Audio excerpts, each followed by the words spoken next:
توفیق نصیب فرمائے۔ میرے عزیز بھائی اور دوستو، آیات کی مناسبت سے اور دنوں کے اعتبار سے محرم الحرام کا یہ بابرکت مہینہ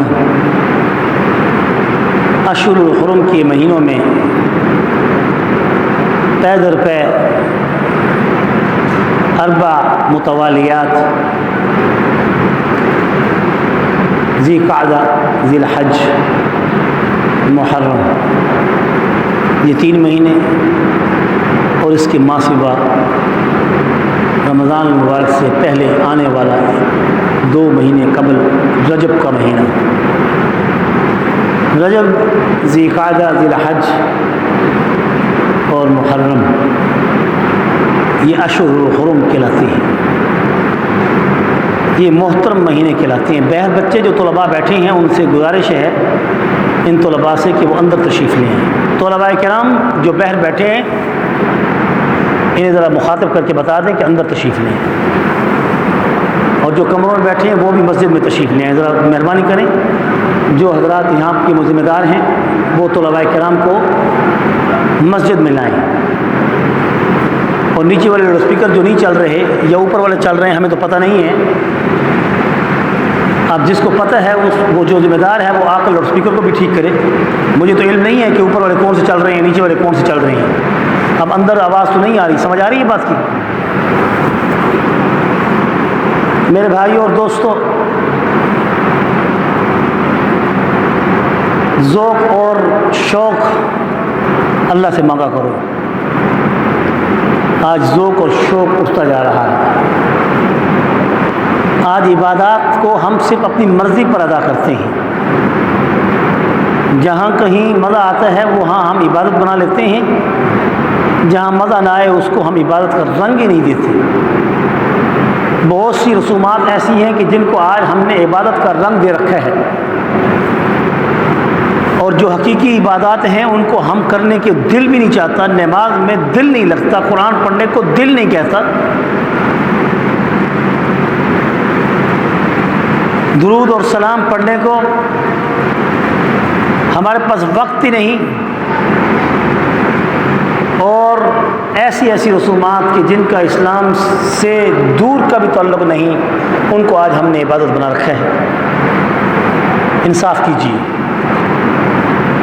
پہلے اپنے نفس میں جھانک کے انصاف کیجیے کہ میں اپنے رب سے کتنا وفادار ہوں۔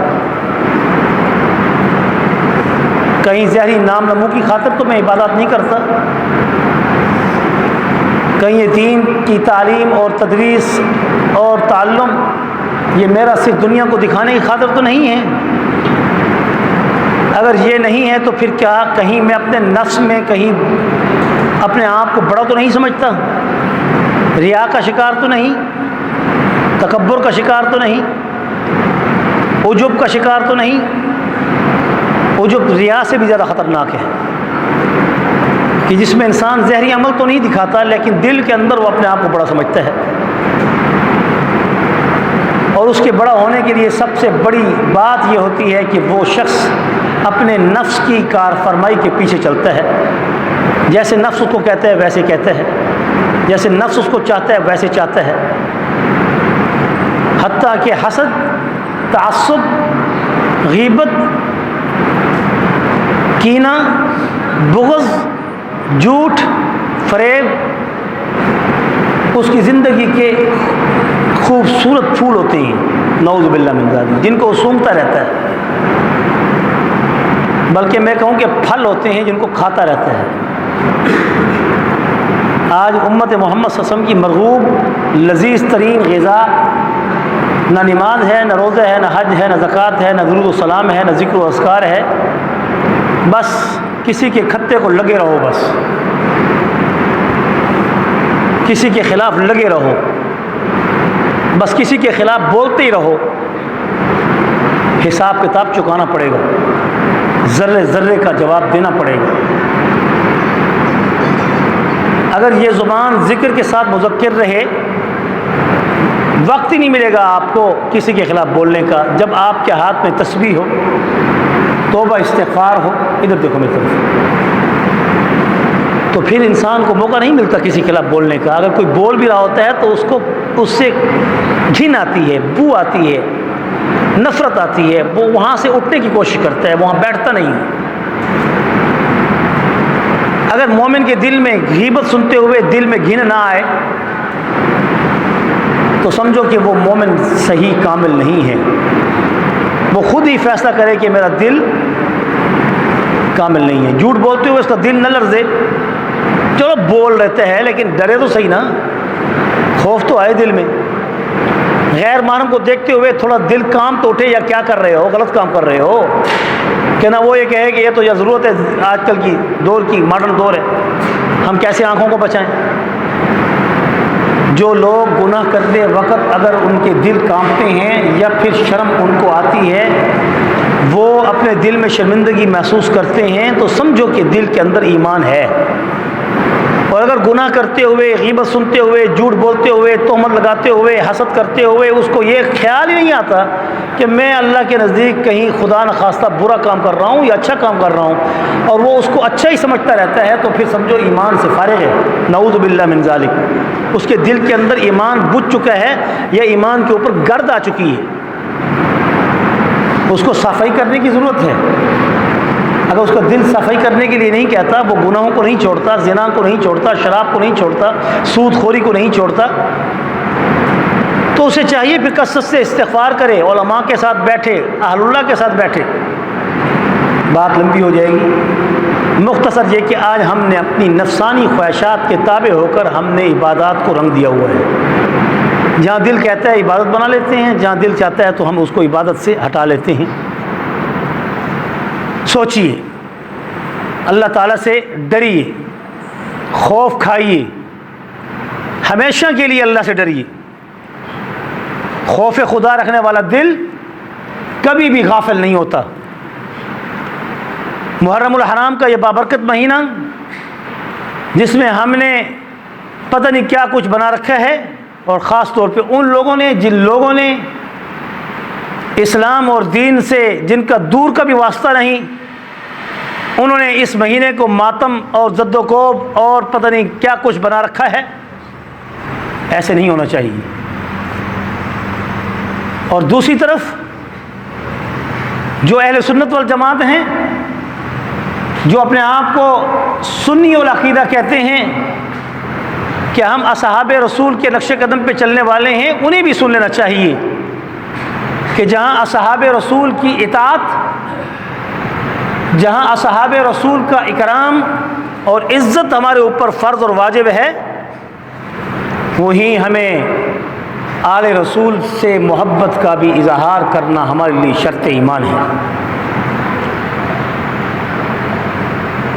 آج ہم نے یہ سمجھ رکھا ہے کہ ٹھیکہ اہل بیت کا, آل رسول کی تعریف کا صرف اور صرف ایک خاص طبقے کے لیے ہے.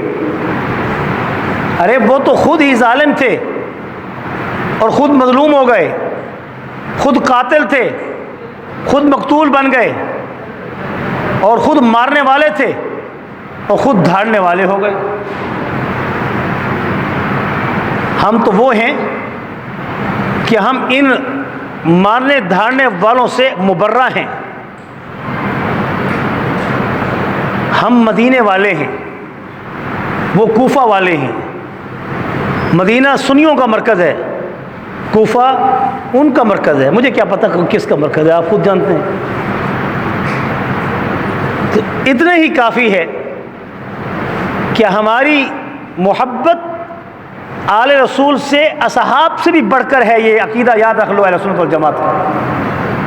ہماری محبت آل رسول سے, فاطمہ اور حسن و حسین سے, علی مرتضیٰ سے, عباس سے, عقیل سے, ان تمام خاندان رسول سے, خانوادہ رسول سے, آل ہاشم سے, آل عقیل سے, آل عباس سے, آل علی سے, آل حسن حسین سے, آل عبد المطلب سے, آل ابو طالب سے, ہمیں تمام صحابہ سے بڑھ کر اس خانوادہ رسول سے، آل رسول سے محبت ہے۔ محبت میں جو درجہ ہے وہ اول درجہ آل کا ہے، اور درجہ پھر 10۔ دوسرے نمبر پر جو درجہ ہے وہ پھر حضور کی ازواج کا ہے، جو امت کی مائیں ہیں، جو امت کی مائیں ہیں، ان سے محبت ہے۔ یہ محبت دوسرے درجے پہ آتی ہے۔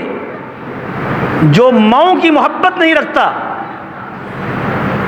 وہ فرما بردار حلالی اولاد نہیں کہلاتا۔ جو اولاد ماں باپ سے محبت اطاعت کے درجے میں نہیں رکھتی، وہ دل کے اندر جتنی بھی محبت کا دم بھرے، اگر ماں باپ جس سے محبت رکھتے ہیں اس سے محبت نہیں رکھتا، وہ اولاد جس سے ماں باپ محبت رکھیں وہ اس کو مطلوب نہیں، وہ اس کو محبوب نہیں۔ سمجھے ہو؟ اشارے ہیں بڑے بڑے قیمتی۔ ماں باپ جن کو محبوب رکھیں، جن کو مطلوب رکھیں، جن کو مقصود رکھیں، اور اولاد اگرچہ ماں باپ سے محبت رکھتی ہے مگر ماں باپ کے محبوب اور مطلوب نظر لوگوں سے وہ بغض رکھے، حسد رکھے، تعصب رکھے، نفرت رکھے، حتیٰ کہ ان کو مبغوض قرار دے، یا اسلام سے خارج قرار دے، یا رسول اللہ صلی اللہ علیہ وسلم کا وفادار قرار نہ دے، تو بتاؤ وہ اولاد جو ماں باپ سے محبت بھی رکھے لیکن ماں باپ کے مطلوب نظر اور محبوب نظر کو اپنی آنکھوں سے گرائے، کیا وہ اپنے ماں باپ کی مطلوب اور محبوب ہو سکتی ہے؟ بتاؤ، ہاں کرو نہ کرو۔ ایسے ہی آگے چلتے آئیے۔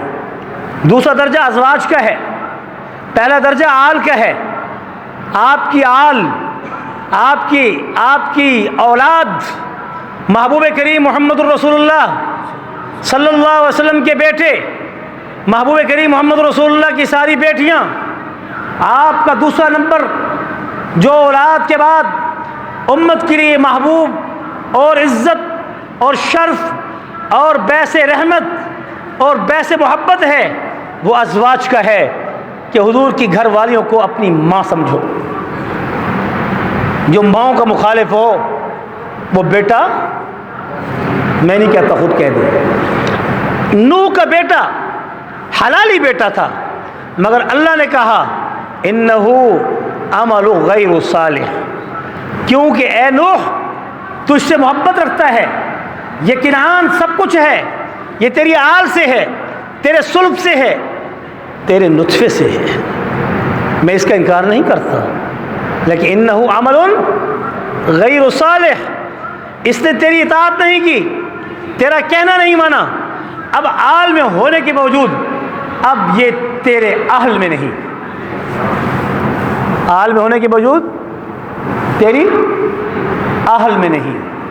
اس لیے درجے یاد رکھو، محبت کے درجوں میں سب سے پہلے آل رسول، پھر ازواج رسول، پھر تیسرے درجے میں جو محبت کا درجہ ہے وہ اصحاب رسول، جس پر ہم قائم ہیں اور ہم ان کو دعوت دیتے ہیں کہ اس تیسرے درجے کو زندہ کر لو۔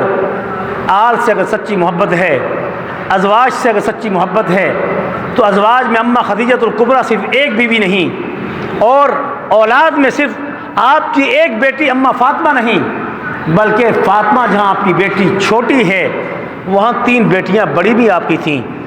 کون کون سی؟ ام کلثوم، ام رقیہ اور زینب۔ حضور کی بیویوں میں اماں خدیجہ پہلی بیوی جس سے حضور کو بڑی محبت تھی، جب تک اماں خدیجہ زندہ رہیں آپ نے دوسرا نکاح نہیں کیا۔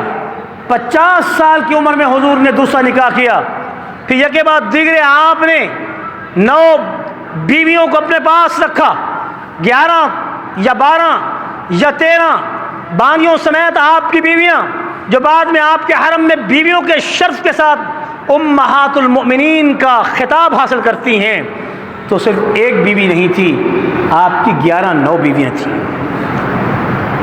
آپ کی صرف ایک بیٹی نہیں تھی، آپ کی 4 بیٹیاں تھیں۔ آپ کا بیٹا قاسم بھی تھا، آپ کا بیٹا ابراہیم بھی تھا، یا ان کے لقب سے طاہر و مطیب بھی تھا، اور عبداللہ بھی تھا۔ 4 بیٹے تھے یا 3 بیٹے تھے، جو جتنی روایات میں موجود ہیں 3 بیٹوں پر اکتفا ہے کہ قاسم، ابراہیم، عبداللہ آپ کے بیٹے تھے۔ میرے بھائیو اور دوستو، جس کا لقب طاہر اور مطیب، طاہر مطہر، طیب مطیب وغیرہ وغیرہ مختلف روایتوں میں آتا ہے، حضور اکرم صلی اللہ علیہ وسلم کو اپنے نواسوں سے بڑی محبت تھی، اور آپ فرمایا کرتے تھے، لوگوں جو اپنے نواسوں اور نواسیوں سے محبت نہیں رکھتا وہ میری محبت کا دم نہیں بھر سکتا، اس لیے کہ مجھے اپنے نواسوں سے بڑی محبت ہے، مجھے اپنی نواسیوں سے بڑی محبت ہے۔ حضور کے نواسے کل کتنے ہیں؟ اماں فاطمہ الزہرا رضی اللہ عنہا حضور علیہ السلام کی بیٹی ہیں، آپ کی نرینہ اولاد ہوئی، مگر دنیا میں اللہ نے اس کو زندہ نہ رکھا، وہ فوت ہو گئی، تو آپ کی اولاد آپ کی بیٹی سے چلتی ہے۔ قربان جاؤں محبوب کریم محمد رسول اللہ صلی اللہ علیہ وسلم پر کہ لوگوں کی نسل بیٹے سے چلتی ہے، محبوب کی نسل بیٹی سے چلی۔ لوگوں کی نسلیں چلیں تو چلتے چلتے رک جائیں یا ختم ہو جائیں، نام و نشان بھی باقی نہ رہے۔ کافروں نے پھر آپ کو یہ طعنہ دیا کہ آپ کی اولاد نرینہ نہیں، ان شانیہ کا والابتر، آپ کی تو اولاد نرینہ نہیں، نر اولاد نہیں، تو آپ کا نام باقی نہیں رہے گا۔ اللہ نے کہا ایک نام عرش پہ ہے، ایک نام فرش پہ ہے، عرش کا نام تو قیامت سے پہلے ہے،